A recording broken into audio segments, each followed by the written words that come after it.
This is Beyond Strides, the science and culture of human movement. I'm Andy, and I want to empower you through knowledge and challenge your own thinking. Hello and welcome to this episode of Beyond Strides. My name is Andy and I'm your host. And today we're going to talk about stress fractures and what the actual issue is right now that I see, and what some kinds of solutions could be when you face a stress fracture, and also how to return to run or return to play.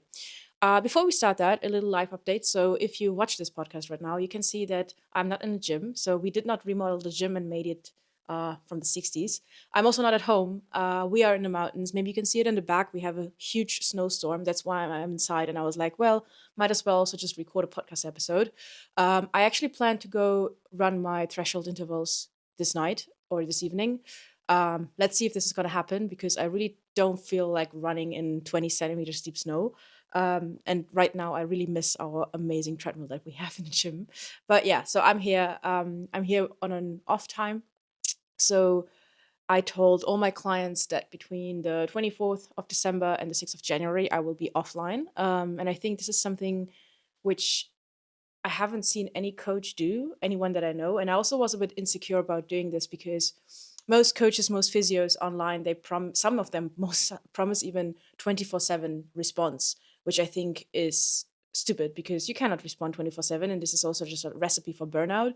However, we are still in a very one-on-one service industry. So obviously people pay me to be able to ask me questions about the rehab and for me to be available. So I was debating for a bit longer if I should do this and if I should go offline or if I should not go offline. But by the end of December, I was really exhausted. I was really tired. Not in a negative way, just in a tired way. I was really tired. You can also see this in the content I've been doing. I have bags under my eyes. I look way better now after sleeping a couple of nights for 10 hours. And I said, to be honest, you know what? If someone has a proper medical emergency, then they might just go to the ER. They don't have to message me. I extended everyone's program. So basically, they are getting a couple of weeks on top to their program, which they don't have to pay for. They get a training program for the whole time or rehab program for the whole time where I'm not in Berlin or I'm not available. But I said, honestly, everyone knows what to do. Everyone knows what to do if they have a flare up, how to react, how to dial down, because this is one big thing I want, like one big pillar of my rehab coaching system, because I don't want people to be attached to me forever. I don't want to work with someone forever. I want them to get the knowledge to know how to systemize their training and how to get back to performance. But then also, I want them to be self sufficient. So if they have a flare up, they know the tools, they know what to do, they know if they should rest or if they should keep on. And so I decided to say, hey, look, it's holiday time. You have your program. Just leave me alone. I still love you, but leave me alone for 2 weeks. And which is really great because I never said that I'm going to do offline delete Instagram. I might do it in a couple of days if I don't want to look at it. But it's more just about having, again, time to think and time to do something like this, like record a podcast episode in peace without knowing, oh shit, I have only 40 minutes to nail this one because I have another client appointment later. So yeah, I'm really looking forward to this. And so if you are a coach, a physio, to be honest, if you are anyone, but especially in an industry where most of the people never take off, or you kind of think you have to be available all the time for everyone. No, you don't.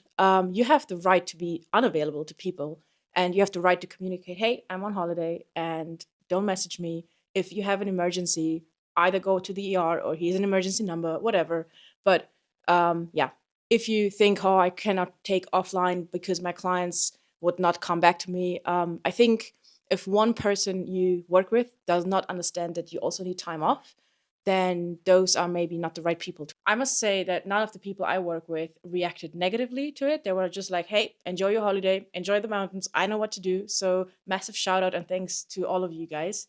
And I would say now we're going to dive into the topic of the stress fractures. So if you follow me on Instagram a week ago, maybe, I posted one post which was triggered by one message, but I would not say that it was only that message.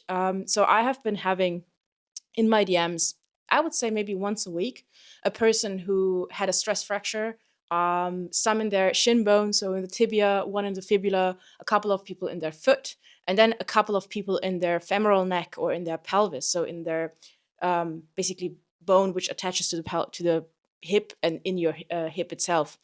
And I realized that it's a surge that is increasing.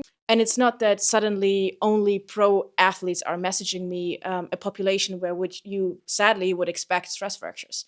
Those were people training for high rocks, training for marathon, very ambitious athletes, but by no means pro athletes. And some of them even told me, hey, up until 2 years ago, I did not do any sport. I didn't grow up doing any sport. And 2 years ago, I picked up high rocks or running or whatever. And then I trained 5 or 6 times a week very hard and did high intensity training 5 or 6 times a week. Now I have a stress fracture in this and this bone. And to be honest, this is really, really alarming. So um, general population should not have stress fractures due to training. And this is a big mix of not only physical components, but mental components as well. And I will go into that later. But this is just a huge pattern that I saw. And so after getting maybe the 20th message, I dropped down everything. I was like, I need to write this down because I was a bit mad, not mad at the person, but mad at this industry and the standards and at social media pushing people to the state of them breaking their bones due to training too much. And I just made this post. I actually messaged I have a social media manager, Francie. She's amazing. And we had like another post scheduled for that day. I was like, unschedule a post. I need to get this out today now. And it resonated a lot with a lot of people. Maybe it's my even most viral post so far. I don't know. But I have so many people who commented, hey, I had a stress fracture. Hey, I had this stress fracture. This happened to me. And I just realized the extent of the problem. And I think we need to talk about this a bit longer than a carousel format. So maybe you take 1 or 2 minutes to read through that. That's amazing. But I think this topic deserves so much more. And today I'm gonna dive into what I see right now, the problems that I see right now, and how you can maybe bring a part of a solution to that. So once we're going to talk about prehab or like minimizing the risk, you can never truly avoid injuries. However, I would say that a stress fracture is definitely an injury where you have high potential to minimize the risk because a stress fracture is not happening at once. So for example, an ACL tear, or I don't know, an Achilles tear can happen at once if you're really unlucky. If you just run, change direction, maybe someone even runs into you, it can be just a very unlucky moment. And no matter how strong you are and how capable you are and how much you're training, it might happen because it's like an injury, like an accident. A bone stress fracture is not an accident. It's something that happens gradually, and usually it's a matter of months to years until the bone really breaks. And so it's an injury where you have the potential to avoid that if you don't make so many mistakes down the chain until your bone actually breaks. And so, why do I think I'm qualified to talk about this? So, first, I'm coming from high level sports. I did pentathlon all my youth. And back then, the common sense was to be as thin as possible because then you don't have to carry so much weight in running or swimming. And also, the common sense was, hey, if you don't have a period as a woman, that's actually a good thing because then you don't have this annoying thing annoying you once a month, maybe even falling into your competition times. And so, many of the women, still girls, to be honest, in our training group, were commented on by the coaches on their weight. Um, Luckily, I was not part of this because I was a very, very thin child. I also did not have a period for a very long time. I actually think I had my first period when I was 17 or 16, which is quite late. And also then I just had a period maybe every half a year. So really not that often. And looking back now, I know that I had also massive ratters, and it might have also been just a matter of time and just more training until I also had a stress fracture. We had so many girls in our training group. I remember only women. It's definitely a topic for men. I also have men in my DMs having bone stress fractures, so it's not only a thing women get. Back then, I don't remember any of the guys getting one, but I might be also wrong because I was quite young back then. And so they were offloaded. At some point, they were able to swim and to fence, like to do election and fencing seated, to shoot seated, but it was always like a long, long way back. And to be honest, some of them never really recovered and also just stopped the sport because of that. The second reason why I am confident I can talk about this topic is because I work with athletes having stress fractures. So I work with people who are very ambitious, who want to reach their goals, who had a stress fracture. I currently have three in rehab right now. And I'm getting another one. I'm going to start with a guy having a stress fracture in his pelvic bone, in his pelvis, into next month when I'm back. And all of them, they were given the guidance. So, okay, you're going to offload it. They did some MRI scans and so on. And then all of them got the guidance from the doctor. Okay, right now you can start with running, start with a protocol like 5 times, 1 minute on, 1 minute off, and then see how it goes. And I mean, doctors are not educated on rehab and return to run. So it's not offense to them, but these people have to be told, hey, you need a proper strength program, you need to introduce proper plyometrics before even thinking about going back to running, because many people with stress fractures, they actually get another one. And the big reason here again is because the return to run rehab wise was not really good, but also they didn't really look into the other factors. And I want to give you a little guideline with this podcast. So if you currently have a stress fracture, this might be very helpful to you. um, if you know anyone with a stress fracture, please send this to them, because this is basically free knowledge and free education, and I haven't seen this online anywhere else. And so, what is the problem? The problem is that we have a stress fracture epidemic going on. I see it everywhere. I see it in people I know. I see it in my DMs, as stated.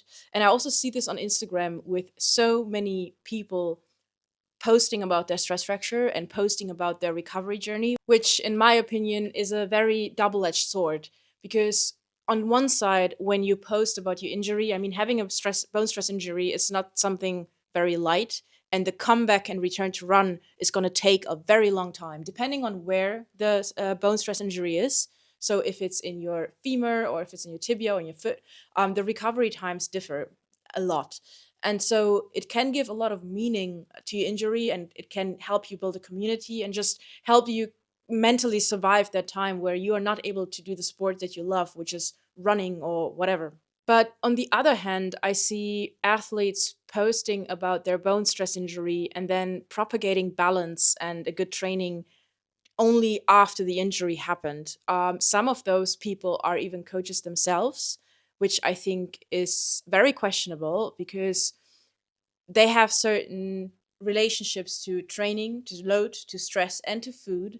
And them having those relationships is one thing, but if you're a coach and if you have certain beliefs, you will always transfer those beliefs to your clients. And I think this is a very, very risky and honestly also very hypocritical thing, to propagate balance only after that injury happened. And so I see this, I'm not lying to you, daily on my feed. And I think we need to talk about this. So there are three very big factors which contribute to a bone stress injury. First is volume and load management. So bones don't really like high volume and especially high intensity. And this is just due to the fact that every time you do a high intensity training, some of your cells in your bones will break and fall apart. It's a bit similar like a muscle. And then they get repaired. And this is nothing bad.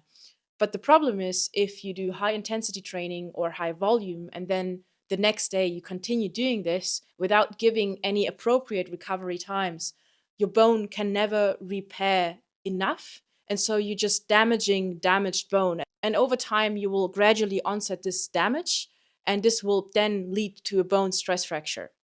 The second big factor is nutrition. So there has been a very interesting study made that bones need carbohydrates to be built. And if you are constantly underfueling and training hard on top of this, you are actually deplenishing your body of the energy it needs to rebuild the structure. The bad thing about the bones is that it's not like a muscle, because muscle tissue is full with blood. And so the remodeling is happening really, really quickly. Bones have blood as well, but not nearly as much as muscle. So all this repair and rebuilding just takes so much longer time. And the third factor is a mental one. So almost every person in my DMs who is suffered a bone stress injury has a very problematic relationship with stress and training load. And many reported that they are training so much to counter their stressful life, or that they think they are more valuable, or that their value is tied to the amount of training they do. I think a big factor here is also social media, because people just see other people on social media running fast times, competing fast races, or just competing a lot of races or training a lot, and think, hey, I need to do this as well. And so, if even if you have one bone stress injury, coming back and finding a very sustainable way to train is not only a physical thing, but it's a mental thing. And I think this is the big part why so many people have another bone stress injury, because they rested, they took all the advice, but once they're cleared to do sports, they just continue like they did before. So underfueling, overtraining, and training for the wrong mental reasons. And there are different studies on this topic, and it also depends on which bone you really fractured. But if you had a bone stress injury, your injury risk of having another one increases by 40 to 70%, which is huge. So 40 to 70% of the people suffering from one bone stress injury are going to have another one. And so this is really a warning to everyone having a bone stress injury, or even just being at grade 1 or grade 2 of this. This is nothing you can take lightly. And I'm really sorry that I have to be so serious about it, but I've seen athletic careers end because of this. And also, I have clients who are suffering of reoccurring bone stress injuries because they have just depleted their body for years of carbohydrates. They have just pushed through training because of mental reasons. And they're just now getting all of these injuries because the body is basically just falling apart and is like, hey, I cannot do this anymore. So let's talk about load a little bit. There has been a study conducted on the form and the density of the shin bone in adolescents. And what was really interesting, they had three groups of people. So, people who did field sports in their youth, so like hockey or football, just like a lot of sports where you have high impact, deceleration, acceleration, but high impact in different directions. Because on a field sports, you have to constantly change direction to decelerate and then accelerate into the other direction. The second group were people who did cross country running in their youth. So again, high impact sport, but no change of direction. So in cross country running and also in running training, you almost never change any directions. And then the third group were people who did cycling in their youth, swimming in their youth, or no sport in their youth at all. And they looked at the size, the form, and the density of their shin bone. And the group of the people who did field sports, they had a shin bone which was very wide and very dense and very thick. And the people who did the cross country running, they had a shin bone which was more triangular, shaped towards forwards, because this is the direction you're running and this is the direction where the forces are applied. What's quite interesting, those two group of people, so the kids who played sports and the kids who did cross country running, they had very dense bones. However, the people who did swimming or cycling or no sports at all, they had very thin shin bones. And so they were not especially wide or shaped in any certain form. And the bone itself was not dense at all. And this is the big problem, because most of the bone density is actually built in childhood and in early adolescence. So until you're, let's say, mid 20s, and after that, you can still build bone density, but very, very slow. So everything you do after that is mostly for maintenance, maintenance of bone density, and maybe a little buildup. And so what's quite interesting, people who did swimming or cycling, you think like, okay, but they did sport, they are sportive. Yes, they did, but they never had to deal with impact. And this is a very big thing, because bone density is built by impact. There's a thing called Wolff's Law, in which bone is basically always built in the direction of the force. And if forces are applied in some region of the bone, then more bone cells are going to be built. If there's less force applied in some regions of the bone, there are less bone cells built. And what's quite interesting, when I studied biomechanical engineering, we studied a lot prosthesis and artificial hip joints. And one big problem in an artificial hip, so when you get an artificial hip, there's basically a big shank down your femoral bone, inside of the bone. And the shank is usually, I think, made of the titanium. I'm not quite sure, but I think it was titanium. And the problem is, though, that titanium is stronger than a bone, and the bone itself around the titanium is starting to get less dense, because it's basically not needed anymore, because the titanium is strong enough. This is actually leading to many people having hip replacement, that the titanium shank is becoming loose within the bone, because the bone material around that is tear down. And this is basically the key principle of how bone is built. If you have impact, if you have forces, you will get more bone cells. If you have less forces, less impact, no impact, you will get less bone cells.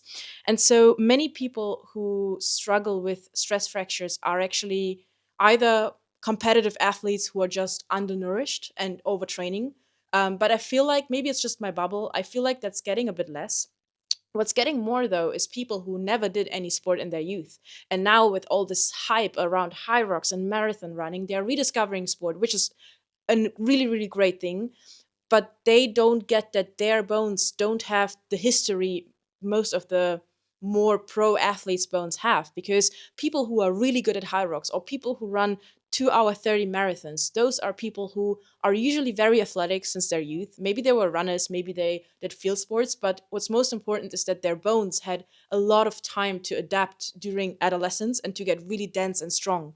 And so they don't really get that. And what's quite interesting is that actually the first 5 years of running are the most risky years for getting bone stress fractures in running. And after that, it's getting less and less, because after 5 years of consecutive running, your bone structure will get denser and just will adapt. And as I said, bones and ligaments just adapt way, way slower than muscles. And it takes years, and it takes 5 years. And so if you feel like, okay, now I'm going to start running, oh, I started running a year ago, and now I want to run a marathon, or I want to run 100K, or even a 100 miler, which is 160K, because someone on Instagram is doing it.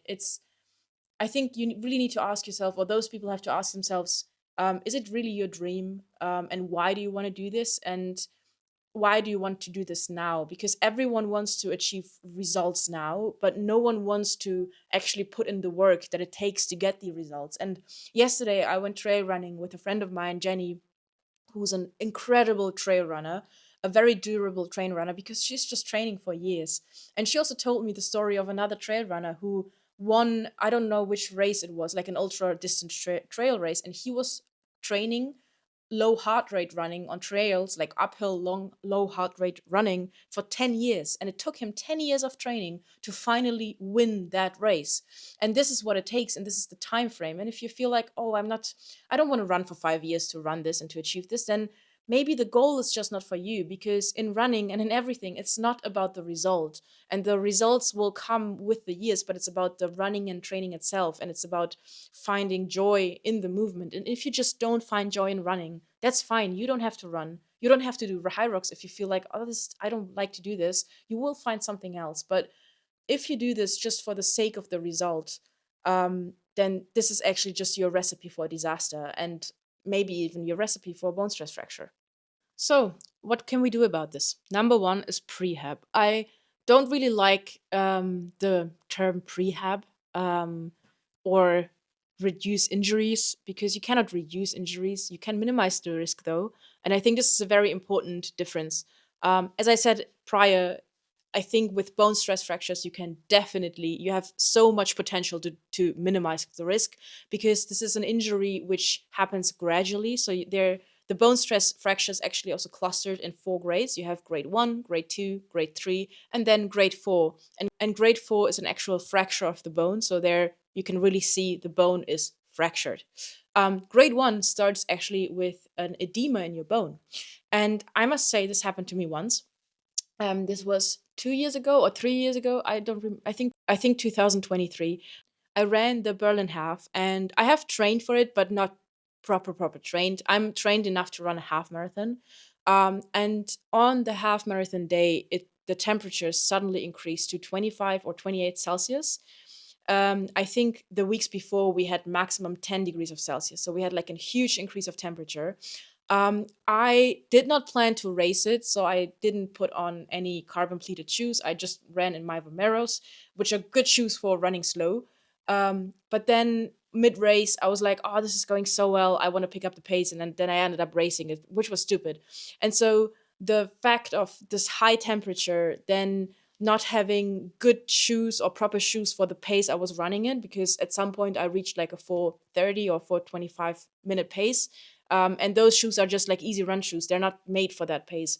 And I think just all the combination of all of this, and I would say, to be honest, the heat factor was the biggest factor to that, um, led to my foot being painful the next day. And so I waited a couple of days because I thought, okay, maybe this will settle. But actually, the pain got worse, and the pain got really stabbing every time I took a step. And so I went to the doctor because I wanted to have an MRI. MRI is the only way to really see if you have a bone stress injury or not. You can see you can see every grade with it if it's done correctly.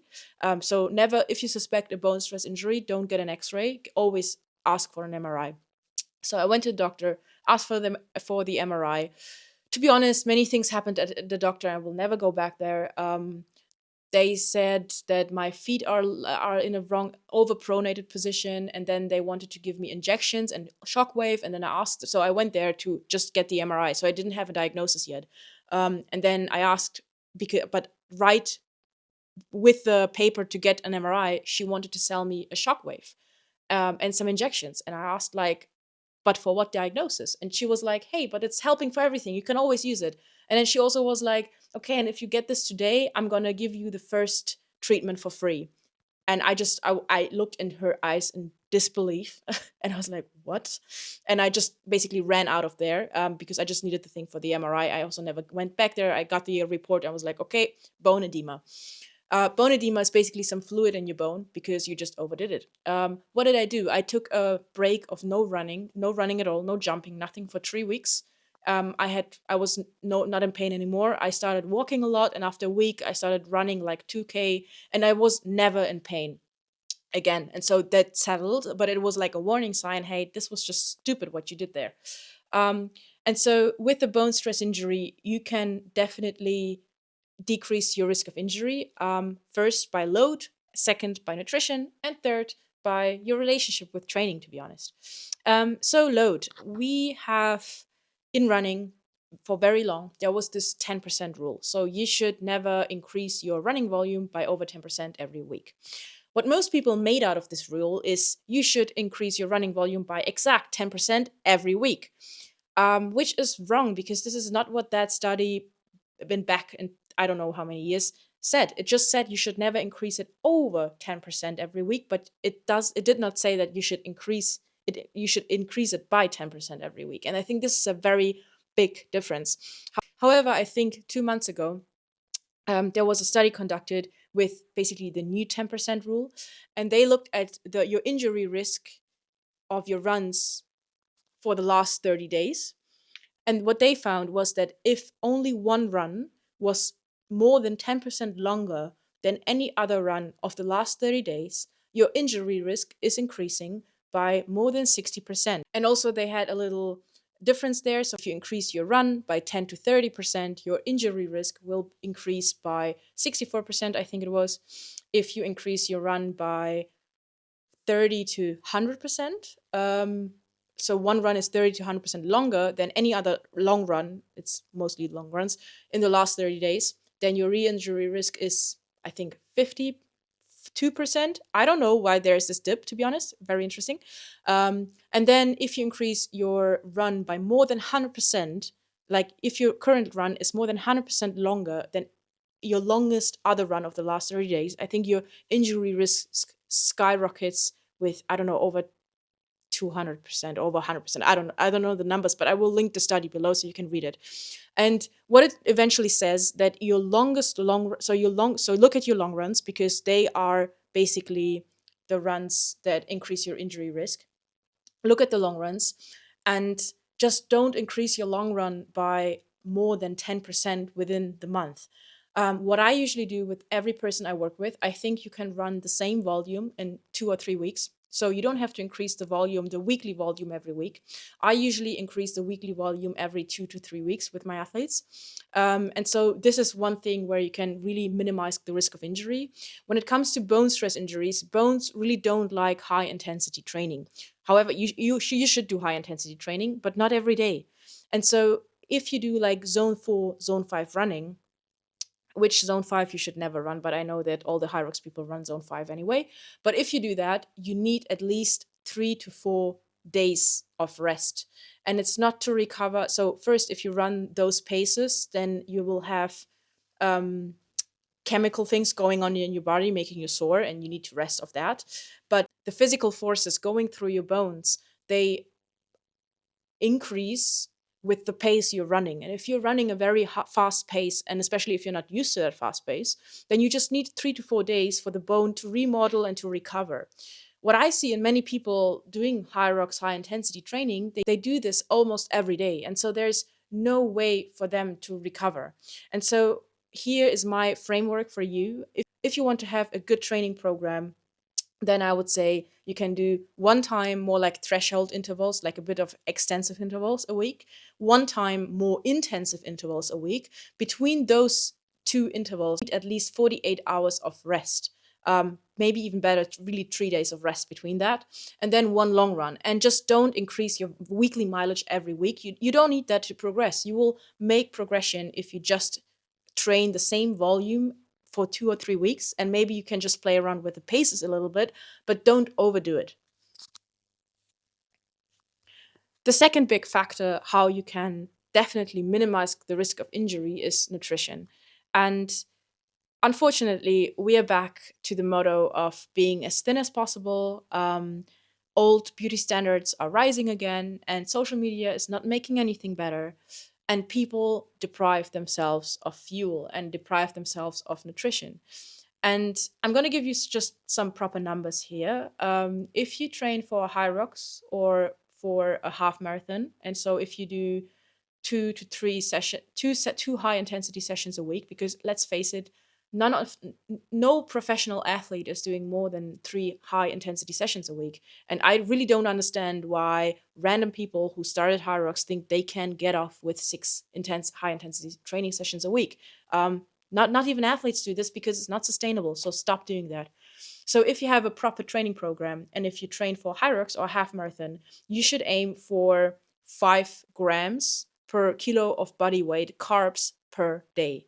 So if you weigh, for example, 50 kilos, 5 grams per 50 kilos, it's 250 grams of carbohydrate. And this is like the minimum you should eat a day.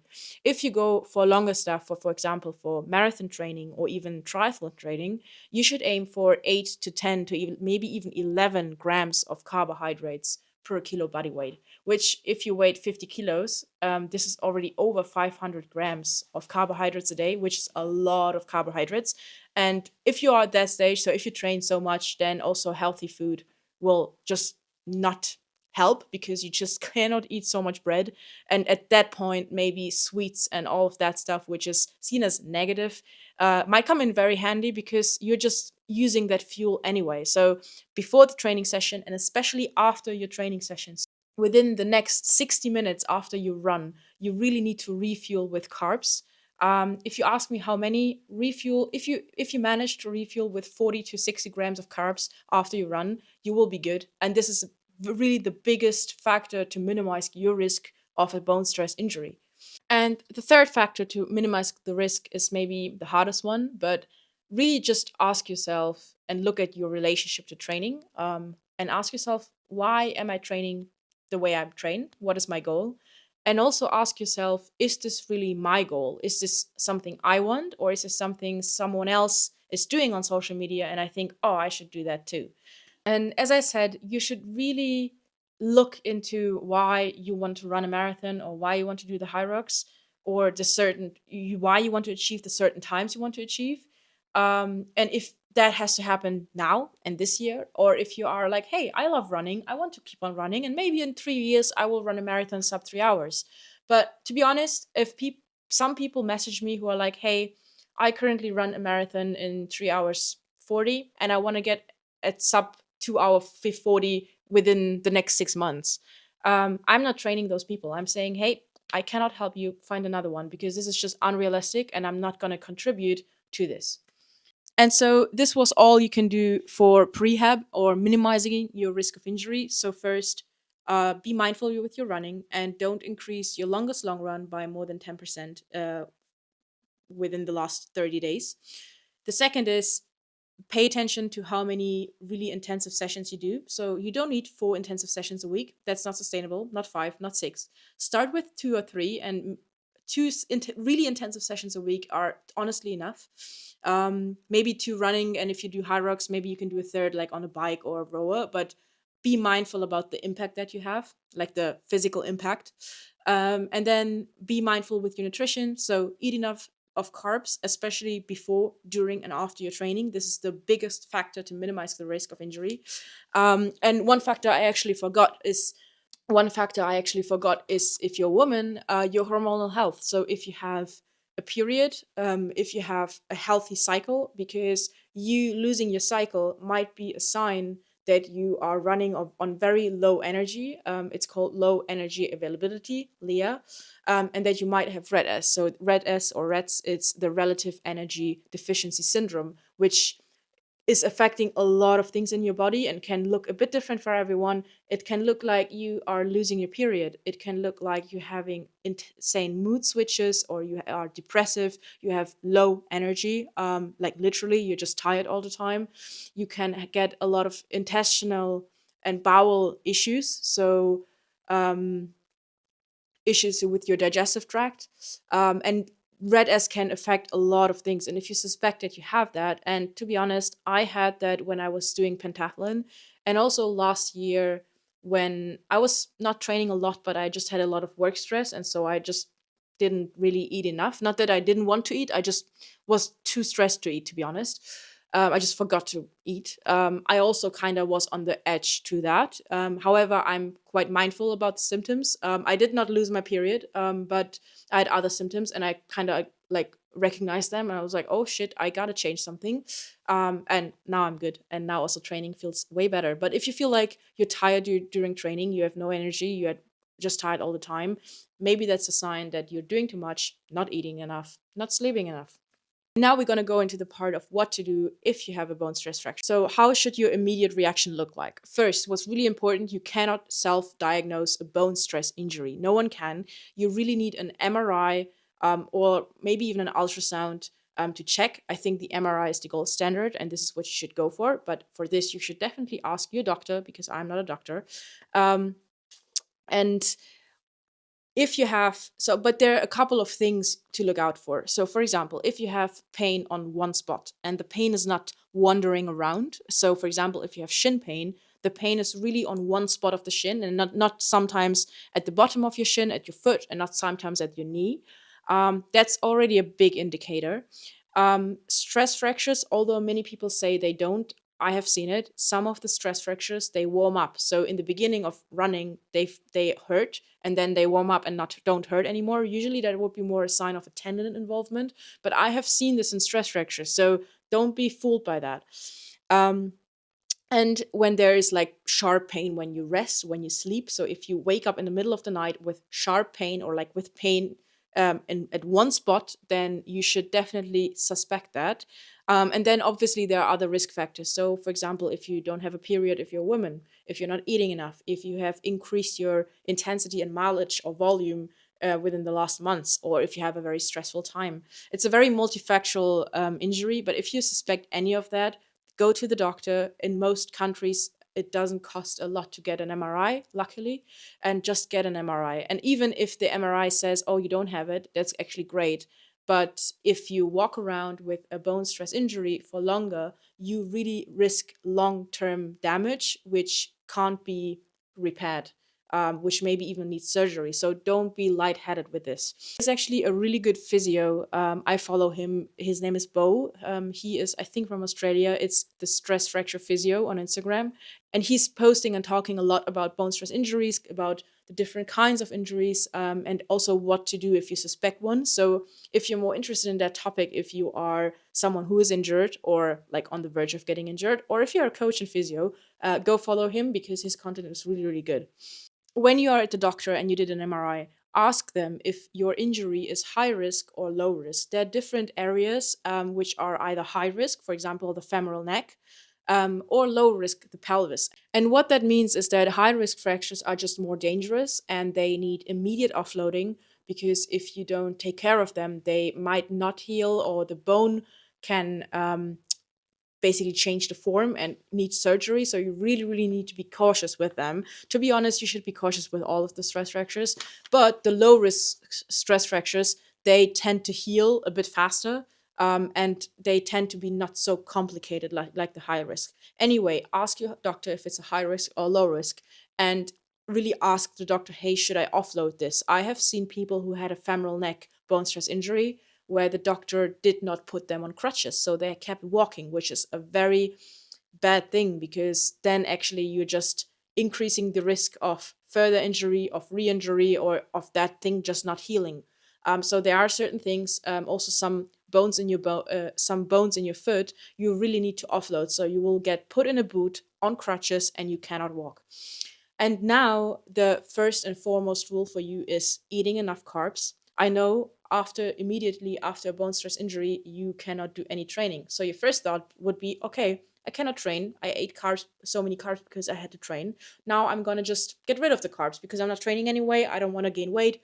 Please don't do that. As I said, your bones need carbs to get remodeled, to get rebuilt, and you have an injury. So now your body actually needs way more energy than before just to heal that injury. And that's also how chronic injuries happen. And that's actually also how chronic injuries can develop, by you just stressing your body too much and not eating enough. And so it's really important that you eat enough if you want to heal completely.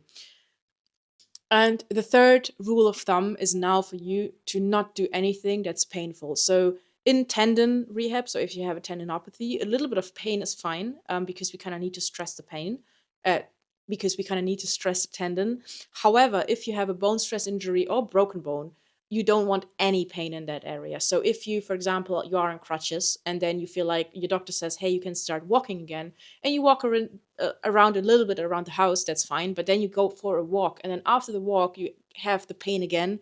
It just tells you, okay, this was way too early, this was way too much. So pain is a very good indicator, and you just want to avoid it at all cost until forever. So if also during your rehab journey, we will come to rehab and return to run in a second. This is the big factor.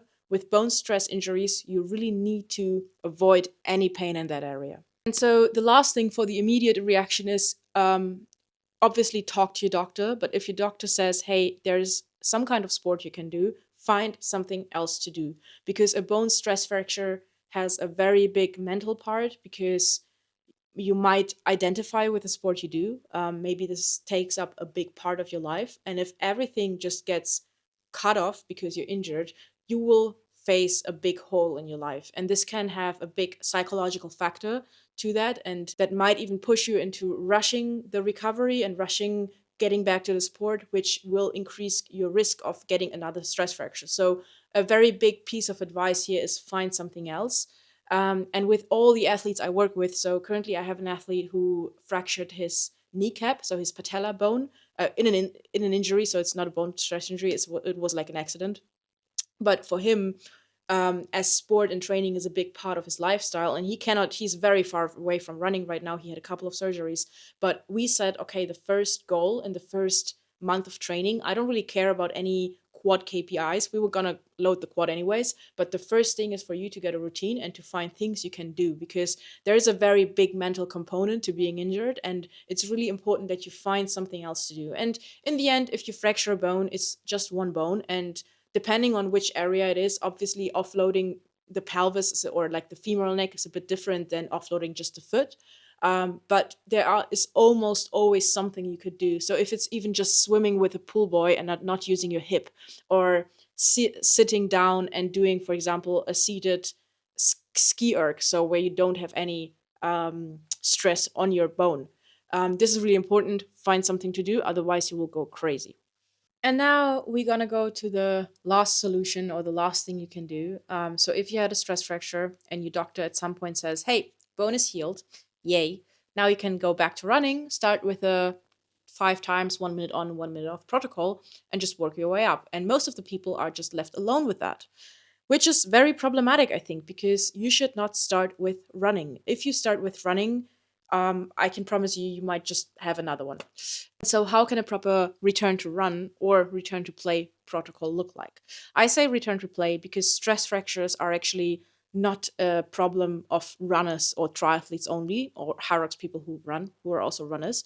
I actually talked a couple of days ago to a football player who ended his career because of a stress fracture in his calcaneus, in his foot heel bone. And he was playing in the fourth Bundesliga, I think. And he wanted always to get back to playing, but it was just not getting better. He did rehab, but it came again. And so at some point, his club said, "Hey, look, you cannot play. You cannot play this division." He wanted to, like, the club was going up one division to third Bundesliga. And so he decided to quit his career. And so, again, stress fractures are a big thing, and a big factor to quitting professional careers. He was devastated, and he also said that the whole mental part about this injury was really hard because he was on crutches for almost 6 months, which is insane because I think the injury was very tricky, and I think he ended also up getting multiple surgeries with screws and plates holding his bone. And I think that he said, like, his whole coming back to the sport and getting re-injured again, it was like a period of 2 years, which was a very dark mental time for him, and sadly also led to just him quitting on his career. So how can you structure a return to play protocol? And what's really important is that you don't listen to your doctor there. You should not just jump into 1 minute off, 1 minute on running after months of immobilization. And so saying this as a doctor is very reductionistic, because first you have been immobilized for months. And so you maybe have even been on crutches, but you have not loaded that area. So if you had, for example, a bone stress injury in your tibia, so in your shin bone or in your foot, all your foot and calf muscles are weak. If you had a bone stress injury in your pelvis, or even in your femoral neck, where you really have to be immobilized, then all the muscles around your hip, your glutes, your quads, your hamstrings, your adductors, your tiny glute muscles, they are all weaker, and you really need to start um, building and loading them before even thinking about going back to running. So you have three phases, I would say. You have first the base rehab, then the plyo phase, and then the return to run. And it's really important that you go through all that phases. You have to progress for a couple of weeks before going to the next phase. And always pain should lead you. So if you have any pain, then you're going to go back to the previous phase and do whatever is not painful, and progress only if the next movement that used to be painful is not painful anymore. And again, with bone stress injuries, unfortunately, it's going to take ages to get you back. And so really think twice if you have not a bone stress injury yet, but you like to train a lot, you like to train a lot of high intensity stuff, really rethink your training, because once you have that injury, you can just say goodbye to high intensity training for at least a year. Um, so the base rehab, as I said, find something else to do, which you can do cardio wise, because first, you don't want to be completely deconditioned when you start. Second, it's going to also help you just stay mentally sane. So depending on where the bone stress fracture is, find either a bike or a rower or go swimming. So find any form of cardio, which you can do again without pain, and just do easy cardio there and just keep it in the loop. Then strengthen your muscles, strengthen your calves, your hamstrings, your quads and glutes, and basically all your body. It really now depends, obviously, on where the injury is. But you want to get everything nice and strong to be able to handle plyometric load and return to run. Then obviously look at the biomechanics. Maybe there might be also a biomechanical factor to that. However, usually it's more just like a load issue, in my opinion. But if you have someone who's able to look at your biomechanics, then I would definitely advise to look at that. And the base building phase should be 3 times a week, a gym session, and do this for at least 4 weeks, maybe even 6 weeks before you even think about progressing, because you have just been immobilized for very long. And the longer you can just build strength without aggravating the area, the more you will win for the future things. A little KPI here, for example, could be that you should be able to do heavy calf raises or heavy leg press or heavy squats, whatever, heavy deadlifts, for around 5 rep ranges. So if you can find heavy weight you can do for 5 reps, but not for 8 reps, then you are pain free, which is really important. Then you might be good enough to progress to the next phase, which is the plyo phase. So in the plyo phase, you will do everything that you did in the base building phase. So you're not going to just stop doing strength training. You're not going to stop doing cardio because you're still not running, and you're not even starting to think about running. You're not running yet until you are not able to do 20 or 30 hops on one leg, on the impacted leg, without any pain. You should not think about running, because if you have pain doing 20 or 30 hops, even if it's mild pain, your body is not ready to run yet, because 30 hops is nothing against the amount of steps you do when you go on a 5K run. And this is really important, and I can't stress this enough. Take your time with running. I know you want to get back, I know, but what's really more annoying is getting another bone stress fracture. And so here in the plyo phase, you want to start to add impact. How you can add impact? I would not add direct just pogos, double leg pogos with full body weight. I would not do that. I would add either pogos with a heavy band, where basically the band is taking a lot of your body weight away, or you can do pogos basically where you lie with your feet against the wall and just do the pogos on the wall and just increase the load there on the wall. Or you can also do seated pogos, some sort of pogos where just start with basically plyos where you don't have a lot of body weight on it. And I would always start with just a couple of them, maybe with five, 3 sets of five, and do this 2 or 3 times a week. And then you can slowly progress. I think in terms for bone health, I would first start with the light and medium pogos before even progressing to the high pogos, because the high stuff is again a lot of impact. However, after a couple of weeks, for example, after 3 or 4 weeks of doing light and medium stuff, and you feel good with it, and you maybe you don't have any pain with it, you can even start to just sprinkle in some high impact stuff. For example, do 15 light pogos, and then the last two can be very high pogos. So your body starts to retrain this high impact. And again, I would go through this phase for another at least 4 to 6 to 8 weeks, really depending on the injury here. So depending if it's high risk or low risk. So low risk usually tend to progress way faster. So you can even go maybe um, after 4 or 5 weeks of plyometrics, you can even start your return to run phase if you have no pain. If you have a high risk bone stress fracture, for example, femoral neck, then this is going to take longer. Then the whole plyo phase will take longer until your body is really able to return to run.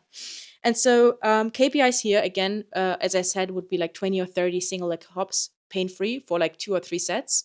And also 45 minutes to 60 minutes of walking, just fast walking without any pain. And if you can do that, then you are ready to run. Then congratulations, you made it, and you can finally start running again. How are we running? We're not running with 5 times 1 minute on, 1 minute off. 5 times 1 minute on, 1 minute off is 5 minutes of running, which is already a lot for your bones. And so, with most of my bone stress fracture people I work with, I started with a protocol of 5 times 15 or 10 seconds on with 3 minutes rest of a walk. So basically, I tell them, go for a walk and just, microdose and sprinkle the runs in. And they're like, this is not running. And I'm like, I know this is not running, but we need to start somewhere. And so you do this for 2 times a week for 2 weeks. If this is pain for you, you can go up to 3 times per week. Usually in rehab, everything 2 to 3 times per week is like the golden middle, because less than that and you don't get the adaptation. More than that, you're just doing too much load, which is not gonna get you anywhere. So 3 times per week is kind of like the golden middle, but start with 2 times per week, see if this is fine, and then you can progress to 3 times a week. And this again also is a quite a long process. So I would start with maybe 5 times 15 seconds on and 3 minutes off for at least 1 week to 2 weeks, and then slowly start to increase that. Don't even increase every of the 3 runs or of the 2 runs. Maybe start to increase only one run a bit longer and the other one stays. I mean, I call them runs. It's more like a walk. And then you can do 20 seconds, 25 seconds, 30 seconds. And if all of this is not painful at all, you could maybe even try with a minute, because sometimes you kind of have to try where's the threshold. With low risk stress fractures, I would progress faster. With high risk stress fractures, I would not progress faster. So with high risk, I'm really sorry. It's a bad thing. You gotta have just to bring a lot of time for you to be able to run again, because again, this is all about getting you sustainably back to running and minimizing the risk of a re-injury as much as possible.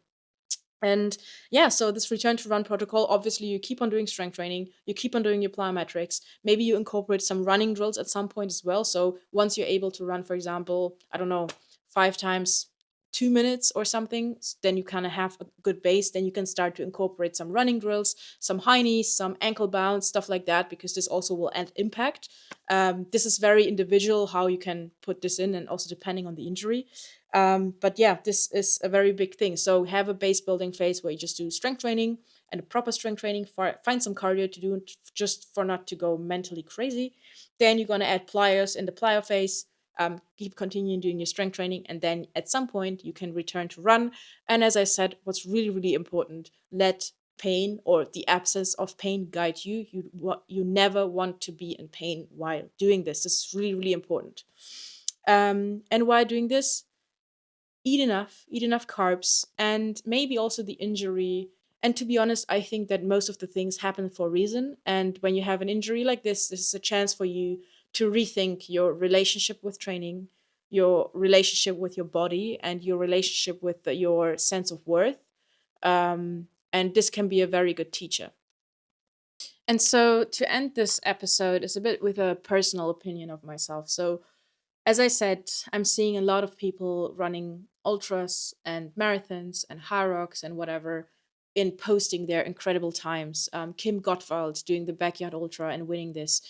And what's not talked about is how much he's suffering after that with knee problems, joint problems, with different kind of problems. But all these things come to a cost. And I think that in these times of social media, I see run crews where I know that people are suffering and women don't have their periods, and this is not addressed.